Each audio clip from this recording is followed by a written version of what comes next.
programa a seguir é livre para todos os públicos.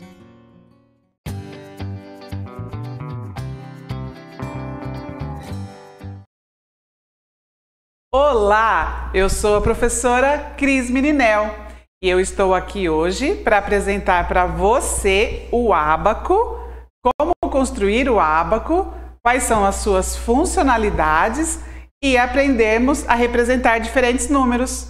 Vamos lá? E aí, você conhece um ábaco? Sabe como ele funciona? Eu vou mostrar para você um ábaco. Este aqui é um modelo de ábaco que a gente encontra em redes especializadas, mas irei mostrar para você como construir um ábaco aí na sua casa. Vem aprender comigo, vamos? Bom, hoje eu trouxe um material para vocês aprenderem a construir um ábaco. Aqui eu estou trazendo como sugestão um isopor, mas você pode também usar a caixinha de ovo, ok? Bom, junto com este isopor, você irá precisar de palitos de churrasco, onde você irá encaixar neste isopor, dando um espacinho de uns 3 dedinhos e vai encaixando esses palitinhos. Normalmente eu uso uns 4. Aí vai depender dos números que você está pretendendo aí construir. Para usar como argolinha, iremos usar o macarrão Ave Maria. A gente pode encontrar este macarrão em supermercados. São aqueles que a gente usa para fazer sopa. Ó, ele vai encaixar certinho aqui nos palitinhos, que nós vamos usar como vareta. E se você quiser deixar seu ábaco personalizado, também pode pegar alguma tinta aí na sua casa, pintar o isopor, pintar o macarrão, o palitinho, que com certeza ele irá ficar muito bonito. Vamos lá? Bom.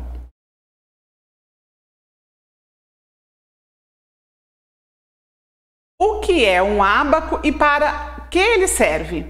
O ábaco ele é considerado a máquina mais antiga de calcular pelo ser humano. Ela, antigamente, era formada por estacas fixas verticalmente no solo ou em base de madeira, onde em cada estaca eram colocados pedaços de ossos ou de metal, de pedras, para representar quantidades. O ábaco ele é um recurso para representar quantidades que enfatiza as ordens do sistema de numeração decimal. Também reproduz com facilidade os agrupamentos na adição, na subtração, permitindo aos alunos perceber as relações presentes nos cálculos dessas operações. Também permite realizar números decimais e a comparação de adição e subtração com estes números. Ele é formado por uma moldura com bastões ou varetas paralelas, que eu mostrei para vocês como montar, dispostos no sentido vertical, correspondentes cada um com a sua posição. Então isso é muito importante. Cada varetinha tem a sua correspondência de posição, ok? Então uma vai representar a unidade, a outra a dezena, centena, unidade de milhar e assim por diante. Nos quais estão os elementos de contagem, né? Que a gente pode usar bolinhas, podemos usar contas, também dá para usar o macarrão que eu mostrei para vocês, aquilo que você encontrar na sua casa que dá para usar como as argolinhas de encaixe nessas varetas. Que são importantes que elas deslizem, tá, livremente para que você consiga realizar a atividade sugerida. Utilizamos o sistema de numeração indo-arábico, que tem como símbolos os números 0, o 1, o 2, o 3, o 4, o 5, 6, 7, 8 e o 9. E a sua base é 10, ou seja, realizamos agrupamentos de 10 em 10. Então, o mesmo número colocado em diferentes varetas, ele vai representar valores diferentes, dependendo da sua posição. Vou mostrar para vocês alguns modelos para que você use como referência para estar construindo aí na sua casa. Então nós temos aí 3 modelos de ábacos diferentes, um feito com rolinhos de papel higiênico, o outro já é um material que a gente encontra em lojas personalizadas e o outro dá para fazer também com palitinhos e usar papel. Temos mais um modelo, olha esse que legal. Ele é feito na base de madeira, usado com tampinhas de garrafinha PET. Também dá para usar aí para construir o seu ábaco. Temos este ábaco também, que é de lojas especializadas. E temos o ábaco digital. A gente pode encontrar no Google alguns ábacos que dá para a gente brincar com o nosso próprio celular. Querem conhecer? É só buscar e encontrar esta ferramenta. Bom, preste bastante atenção nessa explicação. Quando eu vou representar o número 1, eu preciso colocar a argola na vareta da unidade. Assim eu represento o número 1. Agora, se eu coloco uma argola na vareta da dezena, ela irá representar 10 unidades. E se eu colocar uma argola na vareta da centena, quanto será que ela vai valer? Isso, ela irá valer 100 unidades. Agora, se eu mudar essa argola e colocá-la na vareta da unidade de milhar, quanto ela irá valer? Irá valer 1000. Viu como é fácil?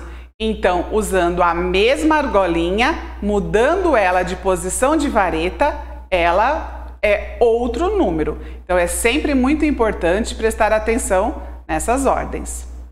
Agora, irei mostrar para vocês alguns exemplos de formação de números. Como eu represento alguns números utilizando o recurso ábaco. Então, o primeiro número aí já está na tela, é o número 4. Quantas argolinhas eu preciso para representar o número 4? E em qual vareta irei colocar essas argolas? E aí, o que você acha? Vamos ver? Isso, irei colocar na vareta das unidades, porque cada argola na unidade representa 1. Então, quantas argolas irei precisar? 1, 2, 3, 4. Assim, representei o número 4. Fácil, né? Bom, vamos para mais um exemplo. Agora irei mostrar para vocês o número 7. Como eu represento o número 7 num ábaco? É só eu ir colocando as argolinhas na unidade novamente. Então, tenho 2, 3, 4, 5, 6, 7. Assim, represento o número 7. Vamos aumentar esses números? Qual número agora eu vou apresentar para vocês? Vamos ver? Número 12, uma dúzia. Como eu posso representar este número no ábaco? Olha que legal! Eu poderia ir colocando argolinhas todas na unidade até dar 12. Mas como o ábaco trabalha na base 10, nós podemos realizar trocas. Então, em vez de eu encher a unidade de argolinhas, eu vou usar também a dezena para representar esse número. Vamos ver como funciona isso? Olha só. Para representar o 2 do 12, eu coloquei 2 argolinhas na unidade. E para representar o 10, eu coloco uma argola na dezena. Assim, eu tenho 10 mais 2, formando o 12. Fácil, né? Vamos para mais um exemplo. Agora o número 33. Quantas argolas você acha que eu preciso colocar em cada vareta? Vamos ver? Então, olha lá. 3 argolinhas na unidade, já que cada uma representa 1. E vou colocar 3 argolas na dezena, porque eu estou colocando 10 mais 10 mais 10, chegando no 30. Então, 30 mais 3, formei o número 33. Agora vamos representar o número 50. Nossa, professora, tem 0 na unidade? Como é que eu faço isso? Quantas argolas eu preciso colocar na unidade? Qual é o número que eu estou vendo ali? O 0. Então, neste momento, ali na unidade, eu não irei colocar nenhuma argolinha. E na dezena, quantas argolas eu preciso colocar? Vamos ver? Uma, representando 10, 20, 30, 40, 50. Então, 5 argolas na varetinha da dezena, eu represento o número 50. Muito fácil, né? Vamos para mais um exemplo. Agora eu vou aumentar mais ainda esse número.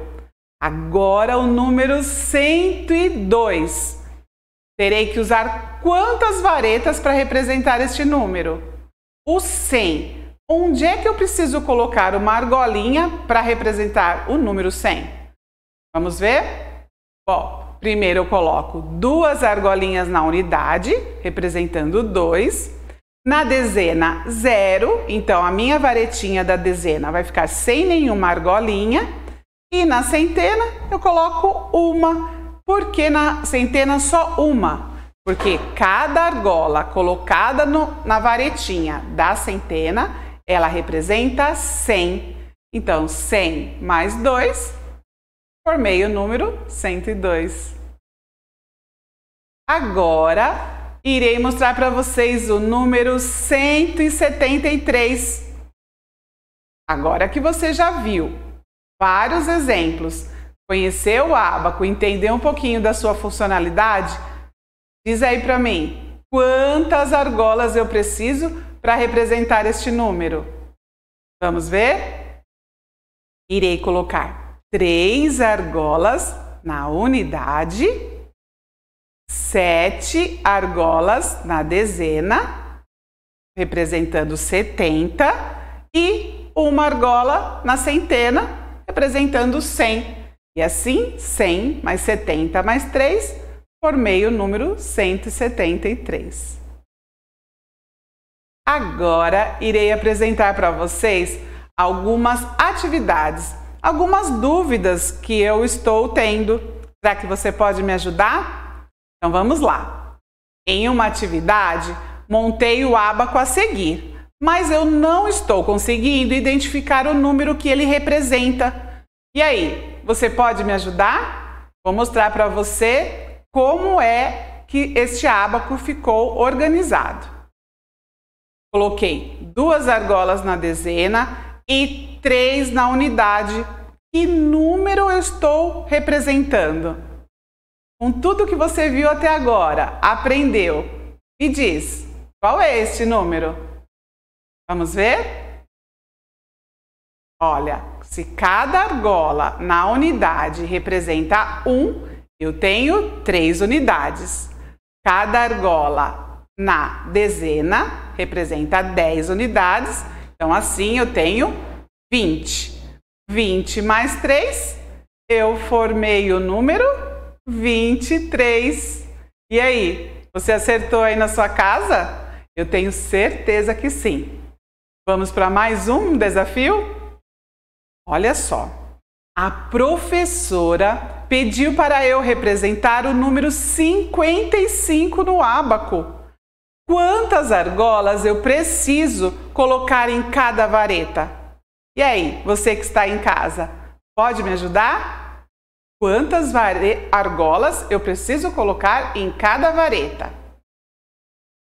Vou mostrar aqui, olha para vocês. E aí, vocês podem me ajudar? É só uma na unidade ou mais? Coloquei 2. Quantas argolas eu preciso para representar 5 unidades?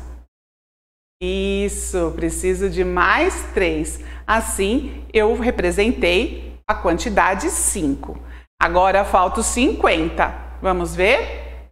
Então, eu vou colocando as argolinhas na dezena até representar 50. Então, olha lá. 1 mais 1 mais 1 mais 1 mais 1 vai dar um total 5 unidades.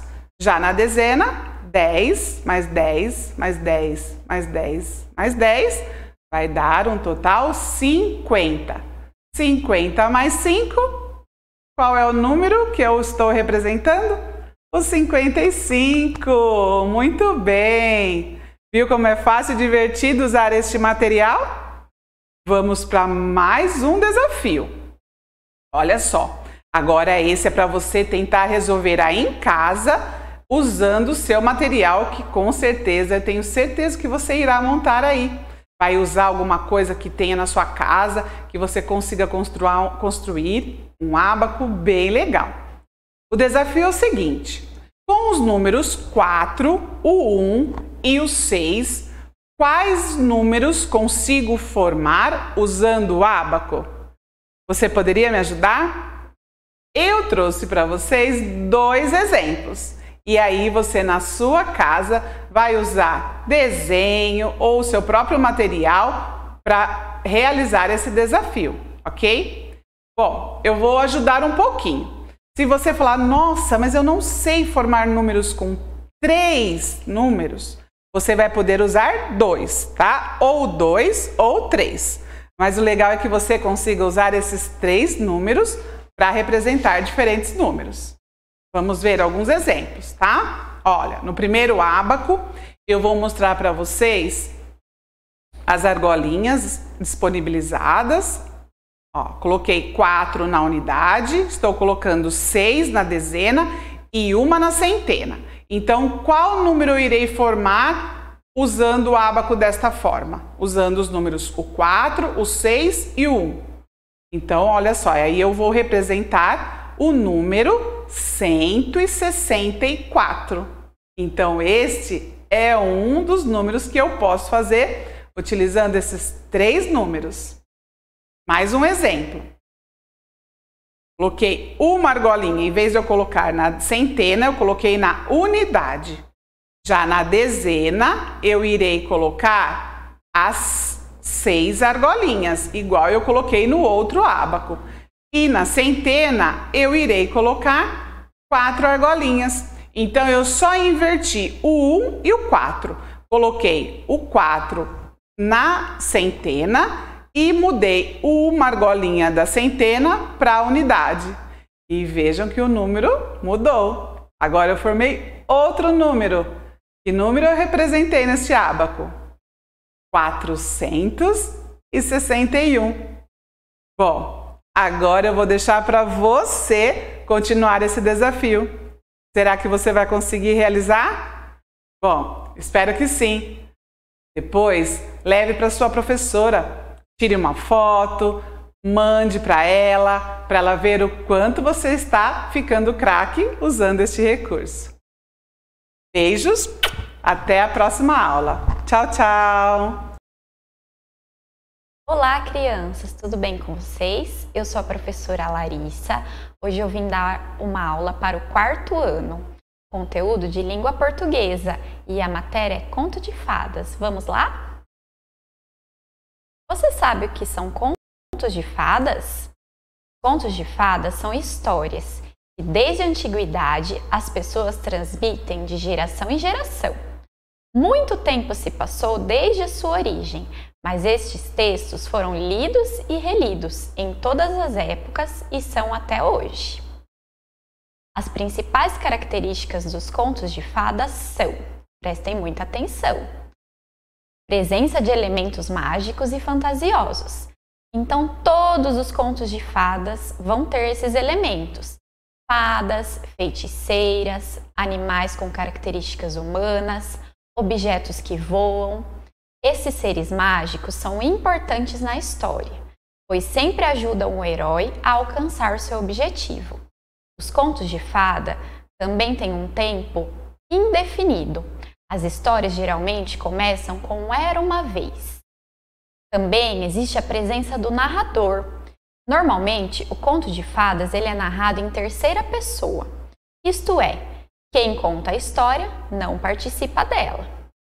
O lugar, os principais cenários dos contos de fadas são as florestas, os bosques, os castelos, os palácios e os pequenos vilarejos. E geralmente, no desfecho da história, tem um final feliz, terminado com a famosa frase "felizes para sempre". Como são esses personagens dos contos de fadas? Geralmente, sempre existem uma jovem heroína. Elas são protagonizadas por jovens e belas moças.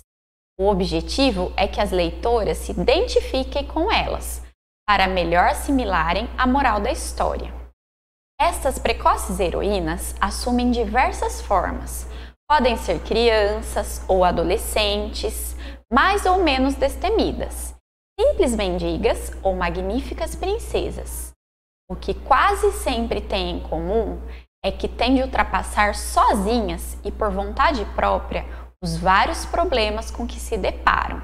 Como nós podemos ver aí na imagem, tem as princesas, né? A Bela, a Rapunzel, a Cinderela, elas são as heroínas da história delas. Também temos o Príncipe Encantado, mas talvez fosse mais correto apelidá-lo de Encantador. Os contos de fadas apresentam-no como o homem perfeito, que vem em socorro da heroína e conquista o seu amor. Geralmente ele é bonito, rico, romântico e corajoso. Costuma assumir um papel secundário, servindo geralmente de recompensa à protagonista depois que ela ultrapassa suas dificuldades. Também existe a madrasta má. Há muito poucas mães nos contos de fadas e as madrastas são sempre más. Essas histórias foram, afinal, pensadas numa época em que a linhagem familiar era de extrema importância. Quando um homem com filhos voltava a casar, a madrasta via os enteados como uma ameaça à sua herança. Por sua vez, os filhos viam-na como alguém que vinha substituir a adorada mãe. Havia ainda o problema da partilha de atenção, resultado algumas das maiores vilãs desse tipo de ficção. Existem também outros personagens que podem aparecer no conto de fadas, né? Como um lobo, um monstro, uma fada, uma vovozinha, um sapo, um porquinho e muitos outros seres fantásticos que nós vemos por aí nos contos maravilhosos. Então vamos lá, hora da atividade. Agora vocês vão conversar com um familiar e fazer uma lista dos personagens de contos de fadas que vocês conhecem, tá? Vão registrar no seu caderno de língua portuguesa ou em uma folha e depois vocês devem mostrar ao professor quando vocês retornarem à escola. Agora nós vamos conhecer um conto maravilhoso que se chama O Lobo e os Sete Cabritinhos. Vamos lá? Prestem muita atenção. Era uma vez uma velha cabra que tinha 7 cabritinhos e os amava, como uma boa mãe pode amar os filhos. Um dia, querendo ir ao bosque para as provisões do jantar, chamou os 7 filhinhos e lhes disse: "Queridos pequenos, preciso ir ao bosque. Cuidado com o lobo, se ele entrar aqui, come-vos todos com uma única bocanhada. Aquele patife costuma disfarçar-se, logo e reconhecereis, porém pela voz rouca e pelas patas negras." Os cabritinhos responderam: "Podes ir sossegada, querida mamãe, ficaremos bem atentos." Com um balido, a velha cabra afastou-se confiante. Pouco depois, alguém bateu à porta gritando: "Abre, queridos pequenos, está aqui vossa mãezinha, que trouxe um presente para cada um." Mas os cabritinhos perceberam pela voz rouca que era o lobo. "Não abrimos nada", disseram. "Não é nossa mamãe. A mamãe tem uma vozinha suave. A tua é rouca, tu és o lobo." Então o lobo foi a um negócio, comprou um grande pedaço de argila, comeu e assim a voz dele tornou-se mais suave. Em seguida, voltou a bater a porta, dizendo: "Abre, queridos pequenos, está aqui a vossa mãezinha que trouxe um presente para cada um." Mas havia apoiado a pata negra na janela.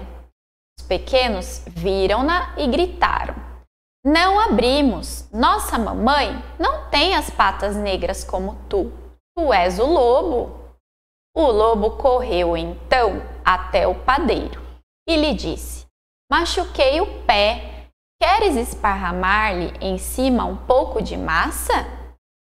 Quando o padeiro lhe espargiu a massa na pata, correu até o moleiro e disse: espalha um pouco de farinha de trigo na minha pata?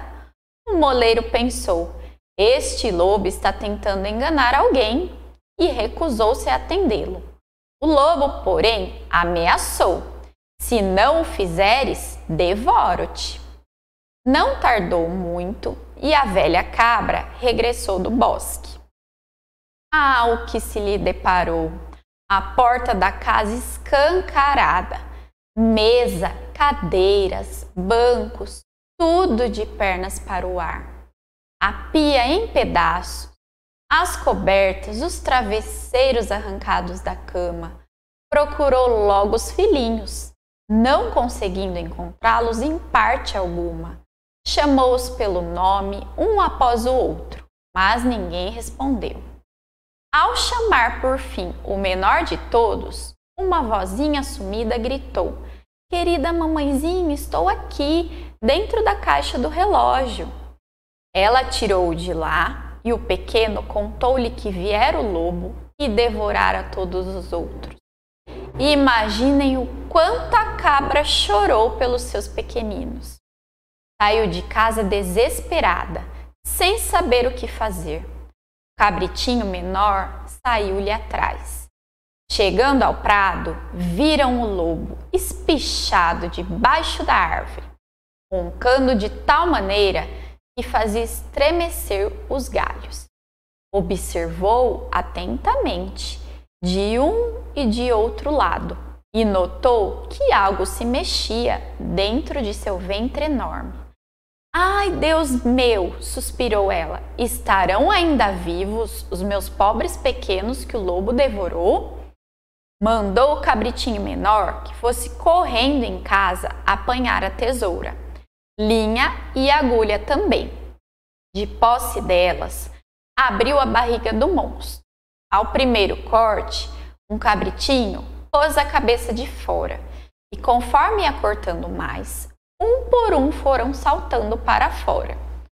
Todos os 6 vivos e perfeitamente sãos, pois o monstro, na sanha devoradora, os engolira inteiros, sem mastigar. Que alegria sentiram ao ver a mãezinha, abraçaram-na, pinoteando felizes como nunca, mas a velha cabra lhes disse: ide depressa, procurar algumas pedras para encher a barriga deste danado, antes que ele desperte. Os cabritinhos, então, saíram correndo, e daí a pouco voltaram com as pedras, e meteram tantas quantas couberam na barriga ainda quente do lobo. A velha cabra, muito rapidamente, coseu-lhe a pele, de modo que ele nem chegou a perceber. Finalmente, tendo dormido bastante, o lobo levantou-se e, como as pedras que tinha no estômago lhe provocassem uma grande sede, foi à fonte para beber. Mas, ao andar e mexer-se, as pedras chocavam-se na barriga, fazendo um certo ruído. Ele, então, pôs-se a gritar: dentro da pança, que é que salta e pula? Cabritos não são, parece pedra miúda. Chegando à fonte, debruçou-se para beber. Entretanto, o peso das pedras arrastou-se para dentro da água, onde se acabou afogando miseravelmente. Vendo isso, os 7 cabritinhos saíram correndo e gritando: o lobo morreu, o lobo morreu. Então, juntamente com a mãezinha, dançaram alegremente em volta da fonte. Quem escreveu esse conto foram os irmãos Grimm, e tem aí a fonte do site se vocês quiserem consultar.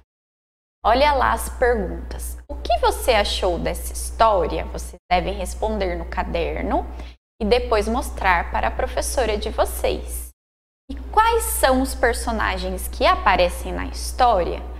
Como nós vimos, esse é um conto maravilhoso, porque os cabritinhos falam, existe um lobo mau que também fala.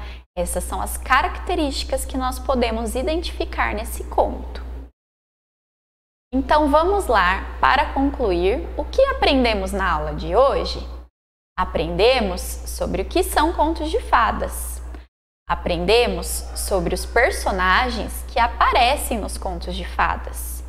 Fizemos a leitura de um conto dos irmãos Grimm e nos divertimos juntos. Muito obrigada, crianças, por me assistirem e até a próxima aula. Bom dia, crianças! A aula de hoje é sobre verbete de curiosidades e notícias para o 5º ano na disciplina de língua portuguesa. Eu sou a professora Sandra. O que vamos aprender na aula de hoje? Hoje, nós, através da leitura de diversos gêneros textuais, entraremos em contatos com descobertas interessantes e muito curiosas. Preparados? Você é curioso?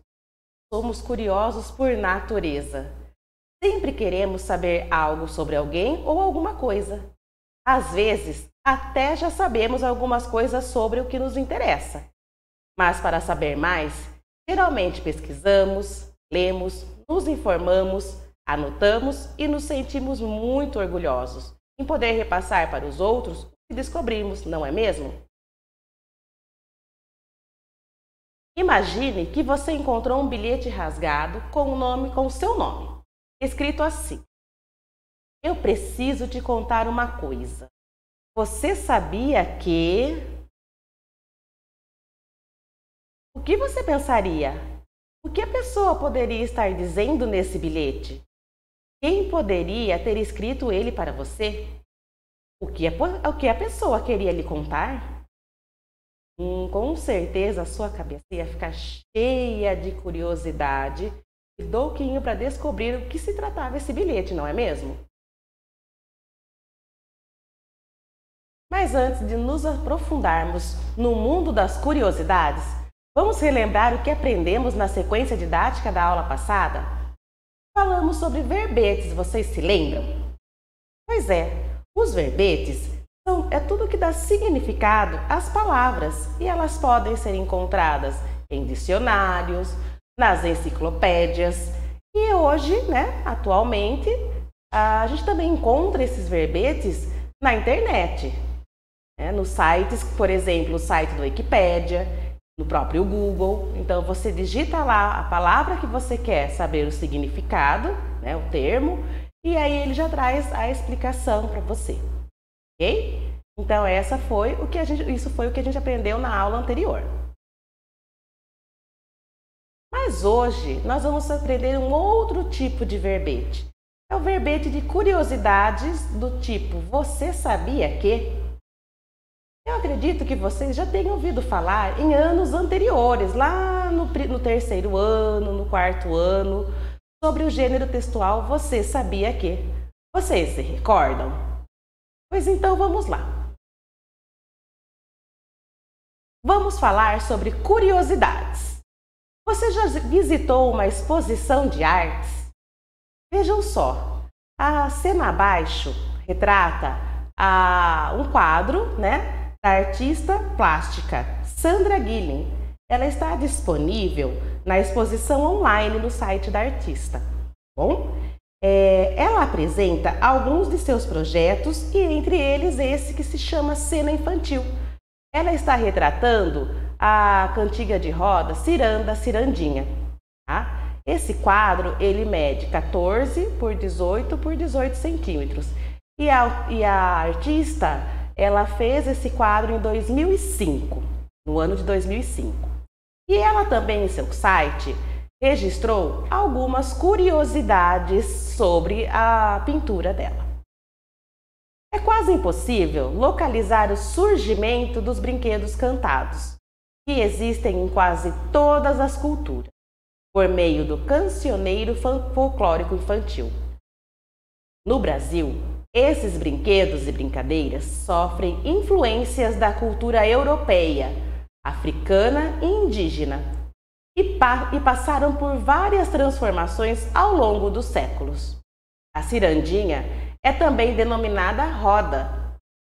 As crianças de mãos dadas rodam e cantam. Algumas vezes, a movimentação é enriquecida com pulos, rodopios, comprimentos e salamaleques. Dependendo da região, podemos encontrar adaptações de letras ou mesmo acréscimos de letras novas em cantigas tradicionais, o que é característico do folclore infantil. Esse texto, como eu disse, assim como a obra, está disponível no site da artista plástica Sandra Guinle, www.sandraguinle.com/cirandinha. Então vamos lá. O gênero verbetes de curiosidades, a gente retira, um trecho de um texto e a gente transforma em Você Sabia. De que forma? Vamos lá. Como que a gente pode pensar em curiosidades a partir desse texto que a gente leu, que seria um texto informativo, retirado de um site? Olha só que interessante. Desse pequeno trecho desse texto que eu li, nós poderíamos destacar como curiosidades alguns fatos, como: é praticamente impossível saber como surgiram as brincadeiras cantadas. Você sabia que os brinquedos e as brincadeiras cantadas no Brasil sofreram influência das culturas europeias, africanas e indígenas? Você sabia que a ciranda também pode ser chamada de roda? O gênero Você Sabia que muitas vezes a gente encontra no final das revistas, tipo a revista Recreio, a revista Ciência Hoje. Então ele pega elementos de diversos gêneros textuais, como o informativo, o científico, a notícia, e transforma nesses pequenos textos, que seriam pequenas frases, e sempre acompanhada do ponto de interrogação ao final de cada frase, ao final de cada Você Sabia. E antes ele também aparece o sinal de reticências.